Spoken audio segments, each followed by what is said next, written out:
বাবা ওই পরীক্ষার ফিসটা। হ্যাঁ, পরীক্ষার ফিস তো দিয়ে দিয়েছিলাম। হ্যাঁ হ্যাঁ, তুমি তো দিয়ে দিয়েছিলে পরীক্ষার ফিস, আমার মনে আছে, আমার সময় মতোই দিয়ে দিয়েছিলে। কিন্তু আমার বন্ধু বাবা, আমার বন্ধুর সাথে খুব অন্যায় হয়েছে, খুব খুব অন্যায় হয়েছে, কি করে বলবো, কষ্ট হচ্ছে জানো। মানে ওর বাবা ওকে পরীক্ষার ফিস দিয়ে দিয়েছিল সময় মতন, কিন্তু ও ফিসটা জমা দিতে পারেনি। কেন? কারণ ওর পরীক্ষার ফিসটা জমাই দিতে যাচ্ছিল কি ওর একটা আর্জেন্ট কাজ মনে পড়ে যায়। মানে ওর আর্জেন্ট কাজটা পরীক্ষার থেকেও বেশি ছিল নাকি, পরে ওই পরীক্ষার ফিস দিয়ে আর্জেন্ট কাজটা করে ফেলেছে। এবার আজকে পরীক্ষার ফিস জমা দেওয়া লাস্ট ডেট, তো এবার যদি জমা না দিতে পারে তো ও তো পরীক্ষায় বসতে পারবে না। সে তো পারবেই না। পরীক্ষায় বসতে পারবে না, এর থেকে বেশি হচ্ছে ওর বাবা জানলে পরে ওর পিঠের খাল তুলে নেবে।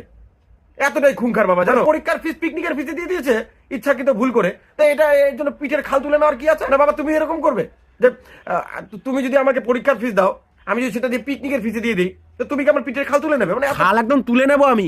তুলে নেবে বাবা? ওর তো কোনো দোষ ছিল না বন্ধুটার, কারণ ও তো পরীক্ষার ফিসই জমা দিতে যাচ্ছিল, বাকি বন্ধুরা পিকনিকের প্ল্যান করে ফেলেছে। তো এবার ওরা পিকনিক যাবে, তো বন্ধুটার মন আঞ্চন করবে না, তো সেই জন্য পিকনিকের ফিস দিয়ে দিয়েছে ওটা দিয়ে। তো তো ও এবার ফিসটা জমা না দিলে তো পরীক্ষায় বসতে পারবে না বাবা। তা বন্ধুরা পরীক্ষায় বসতে না পারলে তো ওর ভবিষ্যৎটা অন্ধকার হয়ে যায় বাবা। তো আমি কি করে চাইবো আমার বন্ধুর ভবিষ্যৎ অন্ধকার হোক?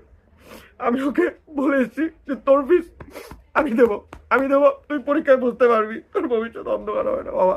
তুমি আমার বন্ধুর ভবিষ্যৎ উজ্জ্বল করো বাবা, তুমি ওর ফিসটা দিয়ে দাও। তোর স্কুল থেকে ফোন করেছিল যে তুই পরীক্ষার ফিস জমা দিসনি, এখন ঢং করছিস বন্ধুর নাম করে। হ্যাঁ, তো বাবা তুমি কি করে চাইবে যে তোমার ছেলের ভবিষ্যৎ এই, ওই অন্ধকার ঘর হোক? থেকে আমার বেলটা দিয়ে দাও তো, পিকনিক খাওয়াই।